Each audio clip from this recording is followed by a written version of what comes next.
WOWT6. This is Heartland Focus. Hey, welcome to Heartland Focus. I'm your host, Tim Clark. Today, I want to focus on really this whole, as we look at ending, we're in Q4, a few weeks to go to end this year. For a lot of folks, this has been a very, I would say, a pretty intense, challenging year with COVID-19 and just dealing with a lot of challenges that the pandemic has caused. And so one of the things I will do for the next couple of weeks or so, I really want to bring to you things that will help build and strengthen and help prepare for a brighter future and give hope and reason for us to lean forward as we look at 2022. How do we start now in preparation of living and being in hot pursuit of our best year yet? In spite of all the pain points and all the things around us, what's going to cause hope and what's going to allow us to chase the light in this dark world?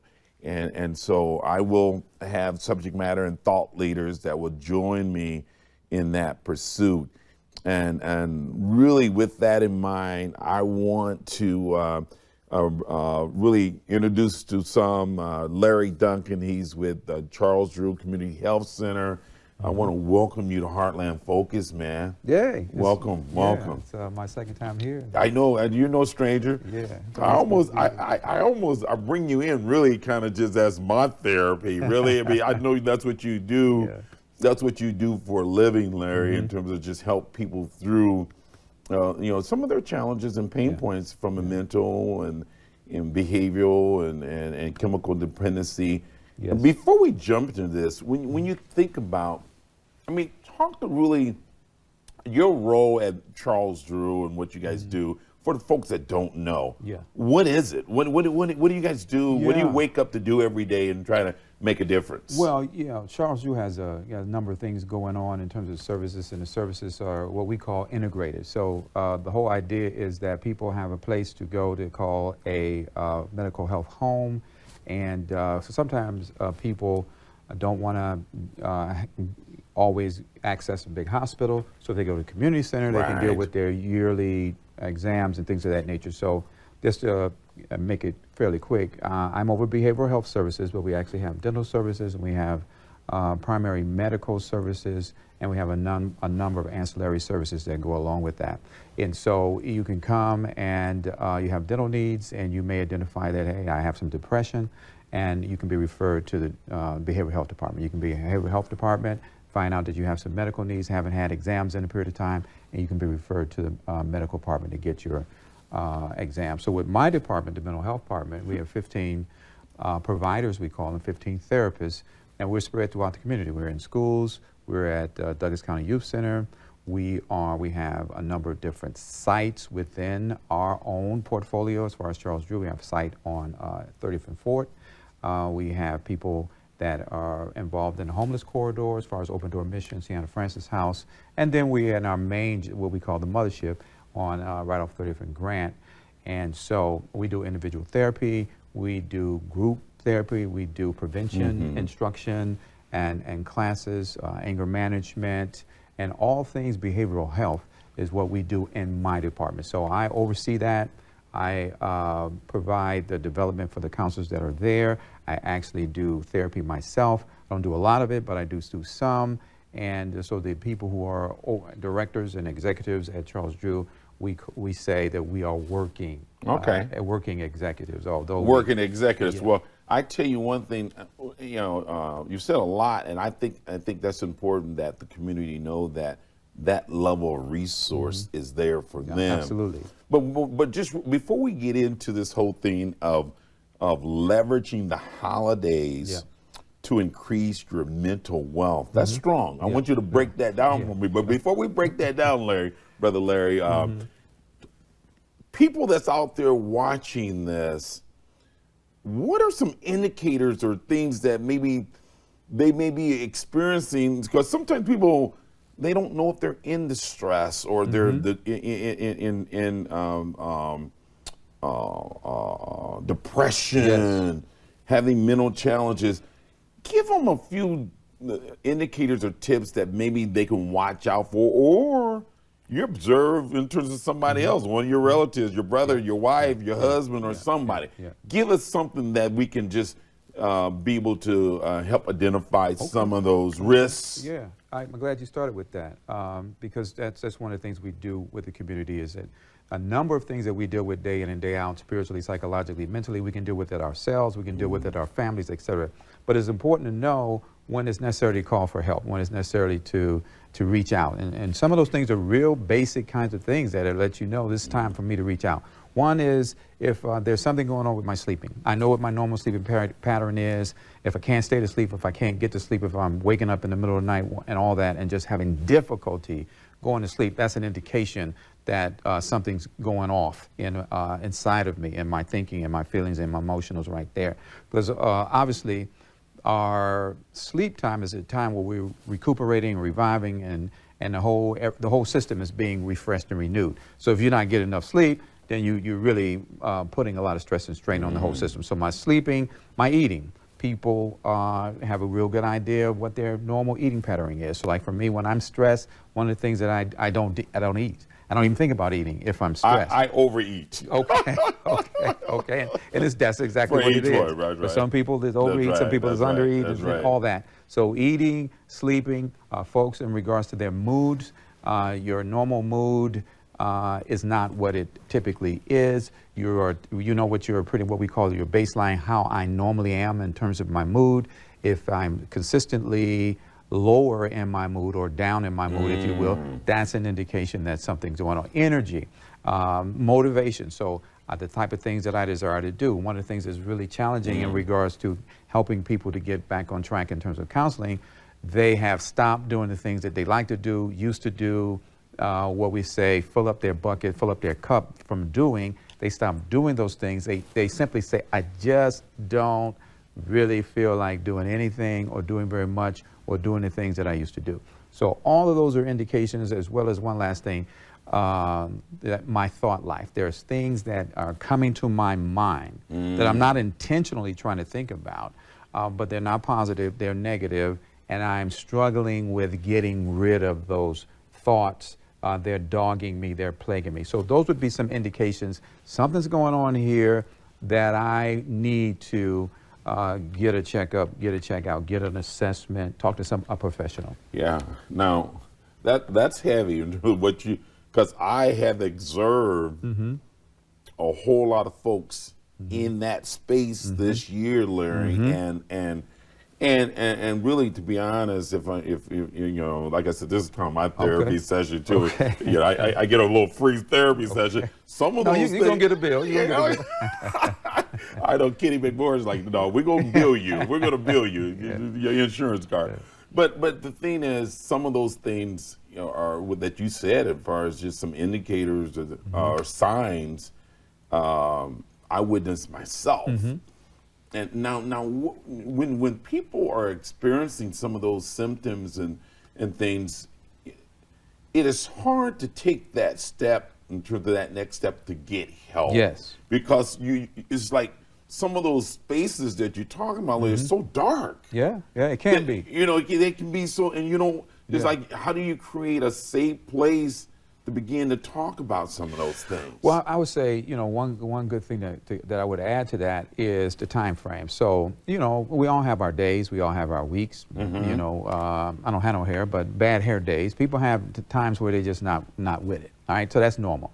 The issue becomes when it's prolonged. If you're talking about 30 days, now it's time to talk to somebody. Now, so to answer your question, a good thing to do is to make space and make place for where I would go to get help, who I would talk to prior to things happening. So like I always use an adage, when is a good time to fix the roof? Well, certainly it's not during a blizzard and it's not during a downpour. That's not the time to try to go do it. I got to have that kind of stuff dealt with before. For some people, it's a connection with their church and with their faith leader, with their spiritual leaders. That would be their first step. And hopefully the faith community and the leaders there, they have some ideas of when they need to refer somebody somewhere else. So it may be faith leaders, it may be wise people within the family, it may be grandma, grandpa, uncles, aunts, whoever, people that we look to as wise people within our families. That might be our first step.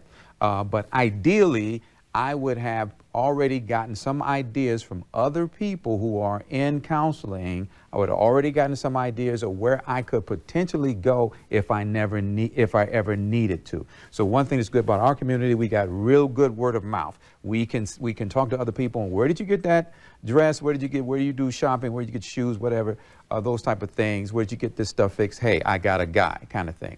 So the same thing is necessary for my mental health. I like to use the word wealth because it puts it in a positive light and let us see that a real strong part of our wealth is how we feel psychologically, mentally, emotionally, and spiritually. So that's beautiful. Making some avenues for that prior to my need. Now for the folks out there that they feel like they're in it by themselves, or is like, I mean, from what you see, I mean, out there, do people got to have that feeling that, hey, no one else is experiencing? Is this, and not so much it's a normal thing to be feeling all those, all the things you just said, but what could you say to really ensure, tell people out there that you're not in this by yourself, you're not alone? Well, I mean, I was just printing off something before I came over here, and it says here that according to the American Psychological Association, 38% of the people surveyed said stress increased during the holiday time, leading to feeling physically ill, depression, anxiety. So that's almost 40% of the people who were surveyed think that during this time, just particularly this time, that there are going to be some issues. And to make matters worse, the National Alliance on Mental Health noted that 64% of the individuals living with the mental health illness felt that their conditions worsened during and around holiday time. So in general, what we know is during this time, 2020, 2021, now going into the holidays, you can be rest assured that there are plenty of people that are having concerns and having difficulties. We put it like this: my normal systems, how I think, how I reason, what I read, how I put myself out, I walk around the block, I run around the block, I go to the gym, whatever it is that I do, the normal stuff that I do to keep myself feeling well and okay and good, it is not working. When it gets to the point that my normal stuff is not working, my normal systems, as I call it, to break down problems and problem solve and find my way into my own optimism and all that stuff that I normally do, and most of us have them, when that starts to break down, that's the time. That's the time right there to say, I need something additional. I need that. This is not quite working. I already know what works for me. It's not working right now. Right. That's the time for me to do something. Same thing would be physical. Person, if something's happened with me physical and it happens for a period of time, 30 days plus, and it's still going on and it has not resolved, then people are most likely to beat feet to go see about what's happening with that. Most folks. It's going to get worse. Yes, same thing psychologically, same thing. We're going to take a break. Okay. And cool. Look like we're going to have you come back because you have a lot to say. I love it. We're going to take a break. When we come back, our guest's going to talk about how do you leverage the holidays in terms of your mental capacity, but really driven in terms of just that mental health and wealth around mental health. But these are challenging times, so stay with me, and when we come back, we're going to talk about mental health, but in a positive way of building wealth around that during the holiday season. Hey, welcome back to Heartland Focus. Thank you so much again, Larry. We're going to jump right in because we're just, time is not our friend. But this whole concept of leveraging the holidays to increase your mental wealth. Talk to me about that. And really, I know, from the balance perspective, and the reset, reflection, perspective, and the spiritual, all of that. Kind of lay that out for me. Okay.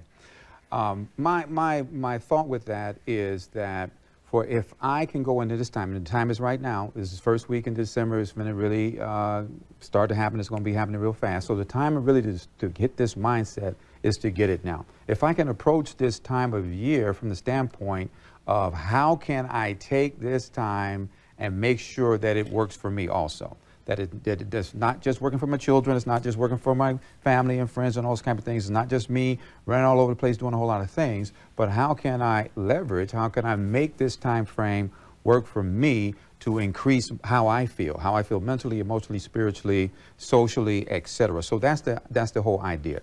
Now, when I did this a while back, when I look at the word holidays, we think about vacation, we think about recreation, we think about events and all those kinds of things. But also, when you really break it down, and for the teachers and English people out there, the root word is holy. So we're talking about holy days, we're talking about sacred days, we're talking about days that we have a time to build ourselves up, to replenish ourselves, to revive ourselves, days that are set aside for us to just simply build ourselves up. So with that in mind, some of the things that we can do to leverage the holidays is to, first of all, understand that it needs to be balanced. It needs to be balanced with the events and the rituals and the family traditions and all those kinds of things that are going on that normally goes on every year. We all have them. That does not define the whole time period. There has to be a balance between what it is that I do with that and other things that I do. The next thing that I want to do is to understand at the end of the year is a real good time for me to reset, look at my goals. What have I accomplished this year? What was I trying to accomplish? My financial goals, my social goals, my physical fitness goals, whatever it is, my work, career related goals, whatever those type of things are at the end of the year is a good time to reset and to look at those goals and whatnot like that. Also, it's a good time for reflection. What has happened this year? What are the type of things that have taken place this year that I want to reflect on? And so in regards to that, setting time aside, doesn't have to be a long time, but setting some time aside to meditate, be mindful, have some quiet time, read some stuff, read some inspirational stuff, look at some inspirational stuff, and just really journal, all those kinds of things. It's one of the ways that I can increase my clarity and my stability and my sense of groundedness is to take some time and to reflect and to meditate and to reset things. Then also to deal with some things spiritually and to spiritually reckon. What I mean by that, for some people, the holidays are also a time where they're mindful of certain trauma. They're mindful of certain loss. People have died around this time frame, and God forbid, we have people who've actually passed away on a holiday in particular. So this particular period of time, for some people, they try to avoid this particular time because it brings up all this stuff, and they simply try to avoid it. Well, when there are things that are happening with us that we try to avoid that's too much for us psychologically, we need to reckon and we need to reconcile, and that does put us in a place where it's spiritual. So whatever spirituality means for us, that's what we have to do. It's God, it's church, it's spiritual exercise, it's whatever it is that you do that is spiritual. It is a time to reconcile and make sense of some of these things. What I can encourage people to do to assertively address it is to make plans around it. Do something memorial related to your loved one that has passed. Do something to remember them. Have people over. Get with family members. Those kinds of things to distinctly face it and address it and have a plan around that as opposed to avoiding it. And then finally, taking some time to rest and recuperate and just, do nothing. I mean, that is healthy, that is wealthy for us to just simply have some time to do nothing. So I could expand on all those things, but those would be the quick overview of ways in which I can make this time frame work for me as opposed to working against me, being a sense of dread, and I come out of the whole time, and now it's time to go back to work. Now it's time to get back on the horse and ride again, and I feel like I really didn't do anything. It's a brand new year, and everything's starting all over again. Right.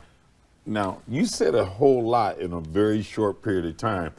How do people get more of you, man? I mean, if folks like, man, you're seeing some things that's resonating, that's connecting. How do they reach you at Charles Drew, or how do they reach you? Well, yeah, I mean, I think we have the website up in the Charles Drew, and there it you is, go, right? okay, Me, yep. you can call there, you can ask for me, and then I have a small caseload of individuals that I see on a one-on-one basis. That's not large, but what I'm talking about, my whole team is prepared to connect with. And I have 15 other individuals, and if connecting you with people, I can do that also. And then also, like for instance, this opportunity right here, I endeavor to make sure that whenever I'm speaking somewhere and I'm doing anything that is public related, that I advertise that I have that on my Facebook account, so people will know where you're speaking at. Yeah, because you have a YouTube.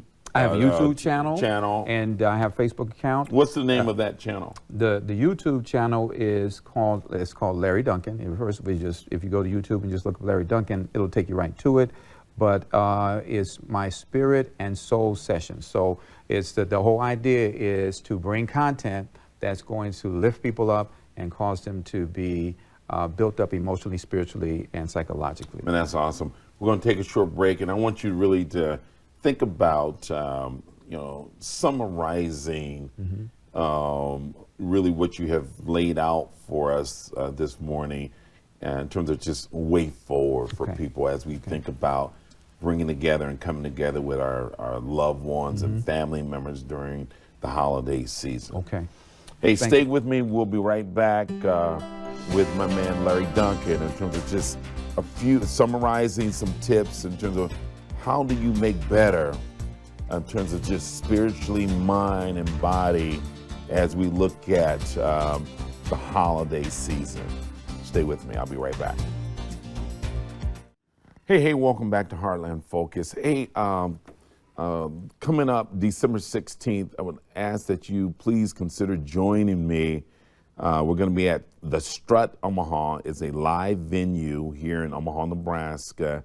I have one show there. Doors open at 6. The show starts at 7. You can get tickets right there on eventbrite.com. In the search engine, just put The Strut Omaha. The Strut Omaha, and there's ticket opportunities there. There's some, if you get into the details, the description of the concert, and I'm just so blessed when you think about some of my artists that I will be featuring, from Millicent Crawford to Anjali Mitchell, Haley Bice, and my music director is Leland Mickles. We're going to be joined by guitarist Clarence Nichols, basses Thomas Wells, and then the second show is going to be at the Jewel Omaha. That's in the Capital District in Omaha, Nebraska. The Capital District in downtown Omaha, inside the Marriott Hotel, and we're doing 2 shows there. One show will start at 6:30, and the second show will start at 8:30. So love to see you. It's going to be a great show. Please come out and support artists. This is an opportunity to support artists, and also we're going to be inviting families that are economically challenged, so they can have an opportunity to usher in and have some joy during the holiday season. Hey, Larry, man, I'm out of time. So thank you so much for sharing the knowledge and taking the time to come by. I think it is so fruitful in terms of what you have shared, and really, I need you to make room on your list, man. I know you at that high level, executive level, but I may need to see you, okay? So, we may need to do a little executive thing, a session. All right. But man, leave us with something. Okay. The main thing I would say in summary is that the time is now. Before you know it, the time will be over. You're not going to have this amount of time off anytime soon. So making the most of it is really what you want to do. You can spread it out over the course of the time that you have off. So you're going to do a little bit of this on this time and a little bit of this on that time. Or you can do a little bit of what we've talked about on a day-to-day basis, with the meditation, with the journaling, with the reflection, with the things that you do just for inspiration, taking time out for yourself, those kinds of things that we talked about. You can plan certain things and then certain things you can do a little bit of every day. But the key is understanding some of the things that I've wanted to do all year that I've done a part of, and I really want to take it to another level in terms of myself, my own health, my own spirituality, my own mentality, my own psychology. This is a time of year where I have some time that I can leverage for my own build-up and for my own wealth. Right on. Thank you so much. Hey, you guys, today is Christmas in the Village, so if you're looking for something to do, come down to 24th and Lake Street. Thousands of folks are going to be down there. Come down there and bring your whole family. That's happening today, Christmas in the Village. Hey, make today the beginning of your best year yet. Do what it takes to lean forward. And that starts with taking care of you first. You can't take care of nobody else unless you take care of yourself first. Put your mask on first and breathe before you try to help somebody else. I'm your guy, Tim Clark. Until next time, be good to yourself. I'm out.